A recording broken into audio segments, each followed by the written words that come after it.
So recently I had a gentleman reach out to me and he wanted 5 custom knives. They were all the exact same knife. And normally I don't like working in batches, but there are certain efficiencies that can be gained when you batch out a bunch of knives. Now I thought I'm gonna take this project as a chance for me to see if I can find additional efficiencies and even more importantly, consistencies across all these knives that I made. At the end of this video, I'll give you an explanation as to why the format of this video is the way it is and what happened. Oh man. So having a 3D printer, I'm really trying to make a mindset shift that I need to figure out processes that I do that I could make more repeatable, more consistent, and also more efficient. So during this project, I came up with these 2 little guys. A little piece of 3D printed plastic and another 3D printed piece of plastic. What are they for? I shared this on Instagram. One thing I was concerned about was getting the grinds on all these knives the same. I don't have the knives with me, I've shipped them off, and I ended up making 2 extras that I've brought to the heat treat stage, but this will work as an example.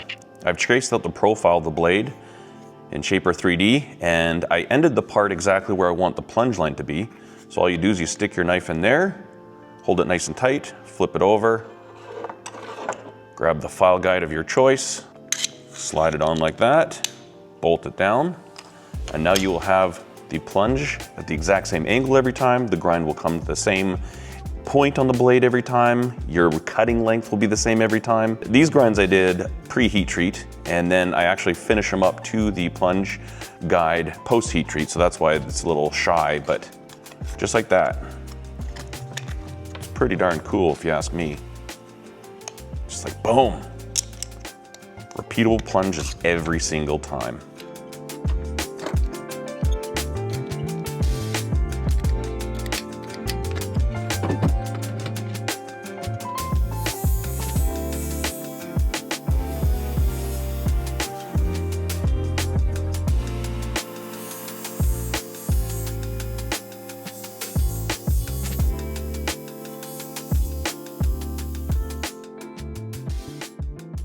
And this is the other piece. I'll show you how this one works.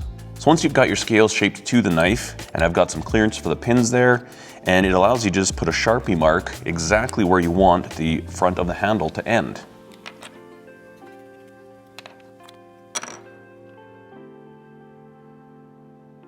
And it just works so good. It probably took me, I don't know, 10 minutes to draw this up in Shaper 3D, probably another 10 or 15 minutes to print it, and I got all the blades exactly the same, shaped exactly the same, and you stack one to the other, and repeatability, that's what it's about. Now, my original intent with this video was to do a build video of all these knives, like the process of making 5 knives at once, and integrate these little tips and tricks as part of a build video. So I filmed the whole thing, got a lot of really cool shots, edited it all up, and Final Cut Pro would not export it. Please, please, no, no, All right, so this is the project that I made, the full build. It is 17 minutes, 14 seconds long. There's about 6 hours of footage altogether.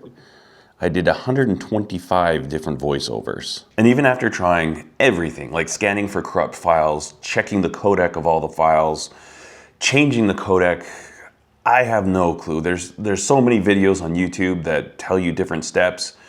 Delete some of these created libraries, and I tried everything. I spent over 3 hours trying to figure out what was going on. And now I just have to scrap it all and start on this new video that you're watching here. You know, things don't always work out the way we want, but you just gotta roll with the punches sometimes, and I'm glad I could get this out there. I hope this gives you something to think about. Maybe you can apply similar ideas in your own workflow, speed things up, make better products. Everybody's happy. It would have been really cool if I could have that build video for this gentleman. I don't know if those were his brothers, sons, friends, but the knives were going to different parts of the country. But I thought it'd be cool if these guys got these knives and together they could like watch how they were made.